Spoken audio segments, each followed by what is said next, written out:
Bismillahirrahmanirrahim. Qu'Allah apaise ton cœur en ce moment précis où tu regardes cette vidéo, que sa lumière éclaire ce que tu ne comprends pas encore, et qu'il guérisse ce que tu n'arrives pas à expliquer. Si tu es ici aujourd'hui, ce n'est peut-être pas un hasard. Peut-être qu'Allah veut te rappeler quelque chose que ton cœur avait oublié. Alors ouvre ton esprit, calme ton âme, et écoute attentivement ce message. Ce que ton cœur voulait, et ce qu'Allah voyait, il y a une chose que personne ne t'a vraiment expliqué sur le cœur humain. Il ne choisit pas toujours avec la vérité, il choisit avec l'émotion. Et l'émotion peut être très convaincante. Ton cœur s'attache sans demander la permission. Il s'attache à une voix, à une attention, à quelques mots bien placés au bon moment. Et soudain, tu commences à construire une histoire dans ta tête. Une histoire où cette personne devient spéciale.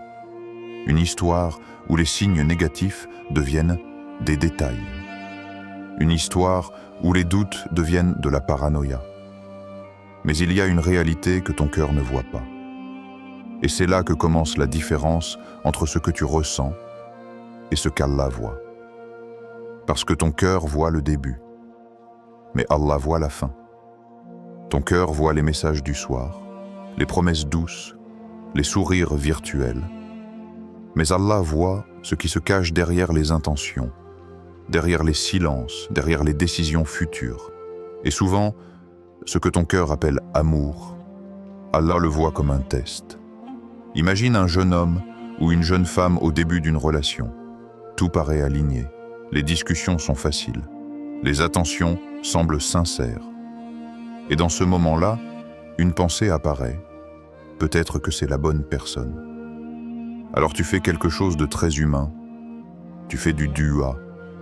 Tu dis « Ya Allah, si c'est bon pour moi, facilite ». Mais il y a une chose que tu ne réalises pas toujours. Parfois, la réponse d'Allah n'est pas un « oui » immédiat. Parfois, c'est un retrait progressif. Des signes subtils, des incohérences, des petits malaises dans le cœur que tu choisis d'ignorer. Et pourtant, tu continues, tu justifies, tu excuses, tu espères. Jusqu'au moment où la réalité devient impossible à ignorer. Une froideur soudaine, un comportement incohérent, une distance émotionnelle qui s'installe sans explication. Et là, tout s'écroule. Pas seulement la relation, mais aussi les illusions que tu avais construites autour d'elle. Et ce qui fait le plus mal, ce n'est pas toujours la perte de la personne, c'est la perte de ce que tu avais imaginé. Mais voici une question que très peu de gens osent se poser honnêtement. Et si les signes étaient là depuis le début, mais que ton cœur refusait de les voir? Et si Allah t'avait déjà montré la vérité, mais que ton attachement avait brouillé ta vision? Allah dit dans le Coran, « Il se peut que vous détestiez une chose, alors qu'elle est un bien pour vous, et il se peut que vous aimiez une chose, alors qu'elle est un mal pour vous. Allah sait, tandis que vous ne savez pas. » 2:216.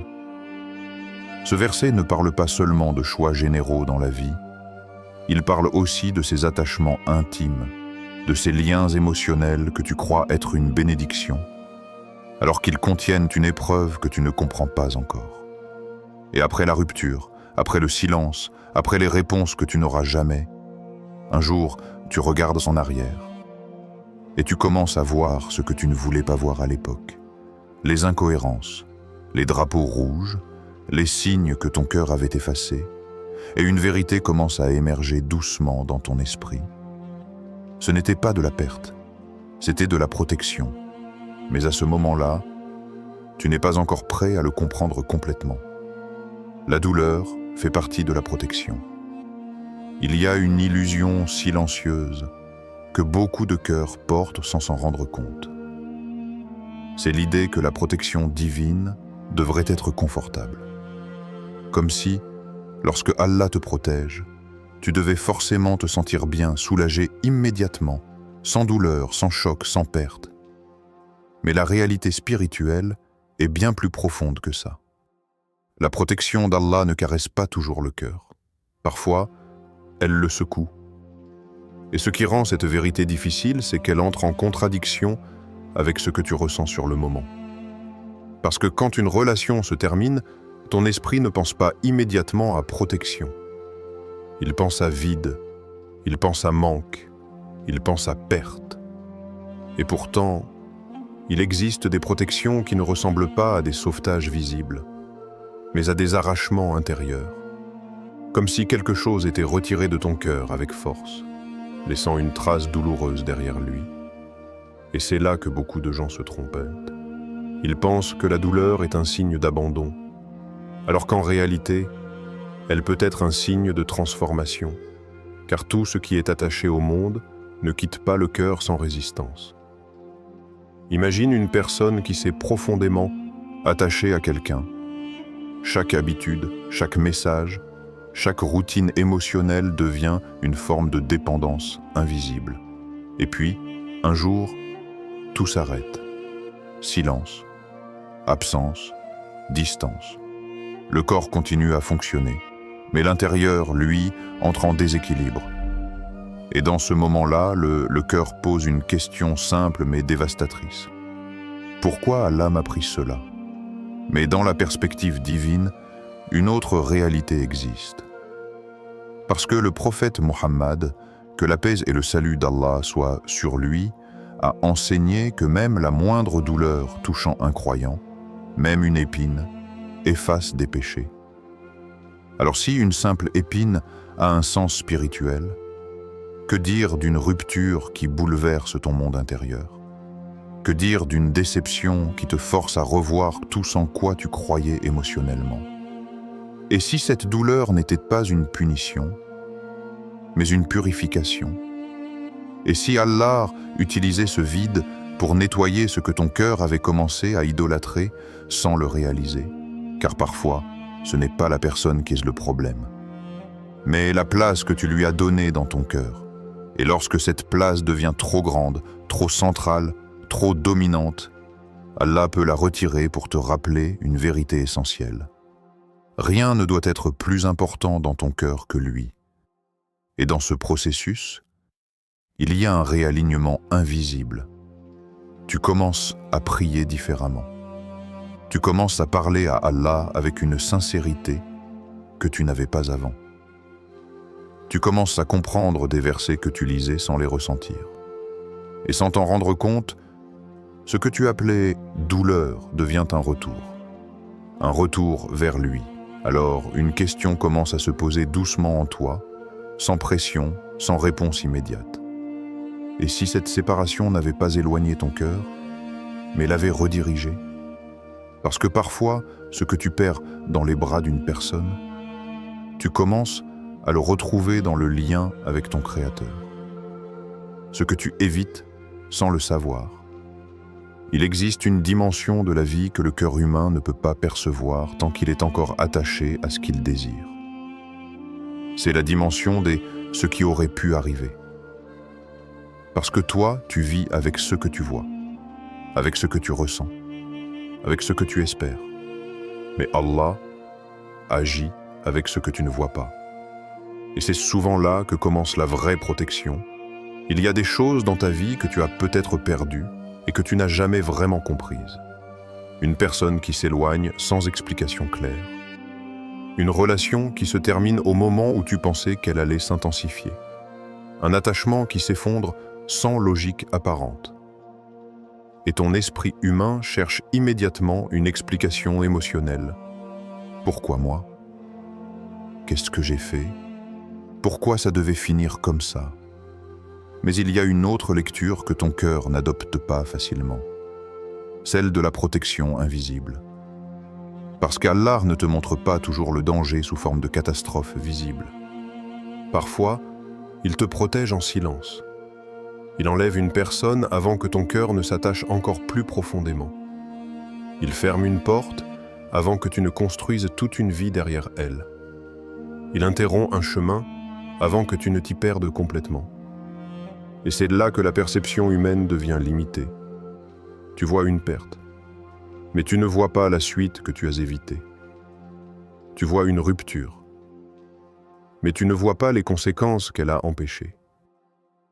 Allah dit dans le Coran, Allah est doux envers ses serviteurs. Il accorde ses biens à qui il veut. Ash-Shura 42, 19. Mais cette douceur divine ne ressemble pas toujours à ce que l'on attend. Parfois, la douceur d'Allah n'est pas ce qu'il t'envoie, mais ce qu'il t'empêche de vivre. Imagine un instant, si cette relation avait continué. Pas seulement dans tes moments de joie actuels, mais dans la réalité du futur. Aurais-tu toujours été en paix, ou aurais-tu commencé à ressentir une usure intérieure, des conflits répétés, une fatigue émotionnelle constante? Aurais-tu commencé à perdre ta clarté mentale, ton équilibre spirituel, ta concentration dans ta relation avec Allah, et surtout, aurais-tu commencé à te perdre toi-même en essayant de sauver quelque chose qui n'était pas fait pour toi? Ce sont des questions que le cœur évite, parce qu'il préfère l'espoir à la vérité difficile. Mais Allah, lui, voit la totalité. Il voit les chemins invisibles, les futurs non réalisés, les souffrances que tu n'aurais pas pu supporter. Et parfois, il ferme une porte très tôt, non pas parce qu'elle est mauvaise en apparence, mais parce qu'il y a quelque chose derrière qu'il ne veut pas te laisser atteindre. Et pourtant, au moment où la porte se ferme, ton cœur ne voit pas cela. Il ne voit qu'un vide, une absence, un refus. Et il pleure. Il pleure ce qu'il pense être une perte. Mais il ne sait pas encore qu'il vient d'être évité d'un feu qu'il n'aurait pas su éteindre. Et c'est là que réside la tension la plus profonde de cette expérience. Tu pleures une porte qui t'a empêché de tomber dans ce qui se trouvait derrière. Quand tu comprends enfin, il y a un moment dans la vie spirituelle d'une personne où quelque chose change silencieusement à l'intérieur du cœur. Ce n'est pas un événement spectaculaire. Ce n'est pas une révélation soudaine. Ce n'est pas une discussion qui éclaire tout d'un coup. C'est plus subtil que ça. C'est le temps qui passe, sans que tu t'en rendes compte, mais qui transforme ta perception de tout ce que tu as vécu. Au début, après une rupture, ton esprit est encore lié à l'émotion. Tu revis les souvenirs.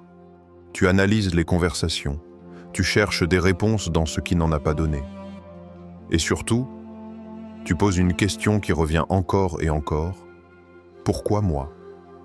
Mais cette question, aussi naturelle soit-elle, ne reste pas éternellement la même. Parce qu'avec le temps, quelque chose commence à s'effriter dans ton attachement. Les émotions perdent en leur intensité. Les souvenirs deviennent moins dominants. Et les illusions commencent à se dissoudre. Et un jour, sans que tu forces quoi que ce soit, tu regardes en arrière avec un autre regard. Pas un regard de douleur, ni un regard de colère, mais un regard de lucidité. Et c'est là que la vérité commence à apparaître.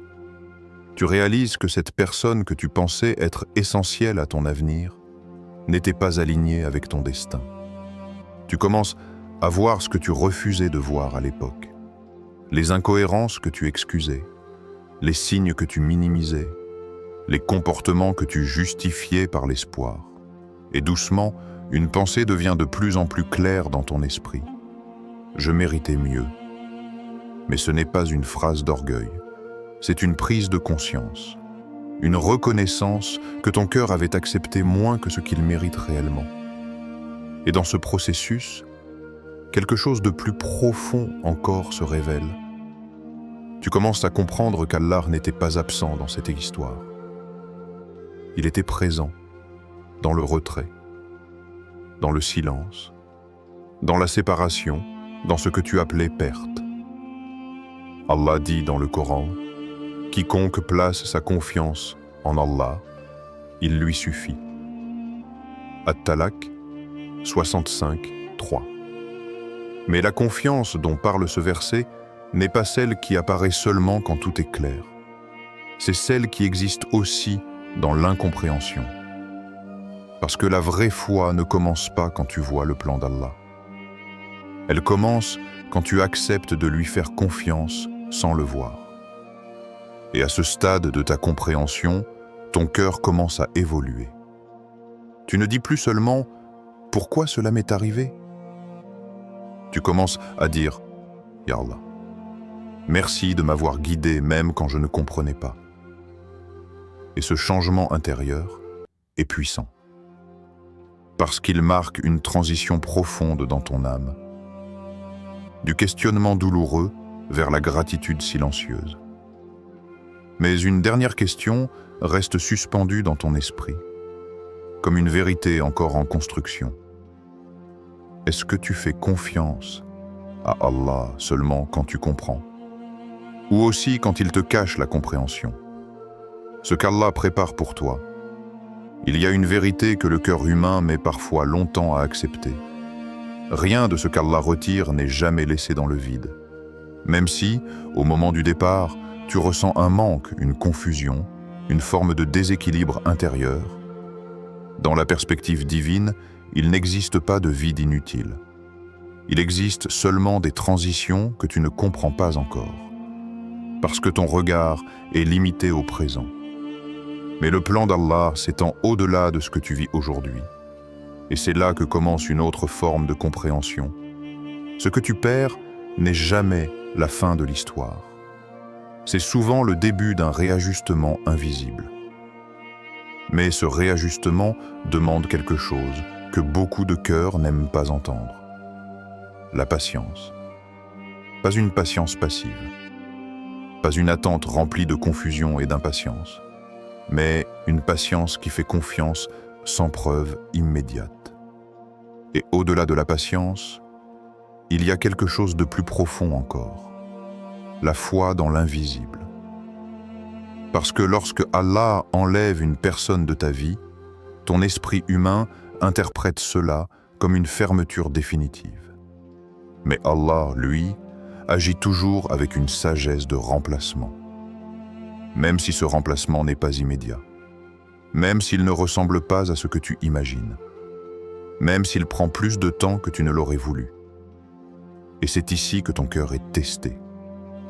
Non pas seulement dans la perte, mais dans ce que tu fais après la perte.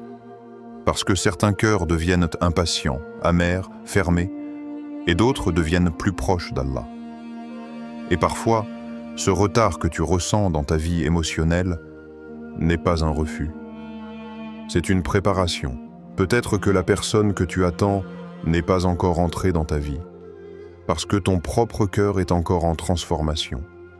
Pas parce que tu n'es pas digne, mais parce que tu es encore en construction. Et parfois, Allah ne retarde pas seulement la rencontre, il prépare aussi l'autre personne.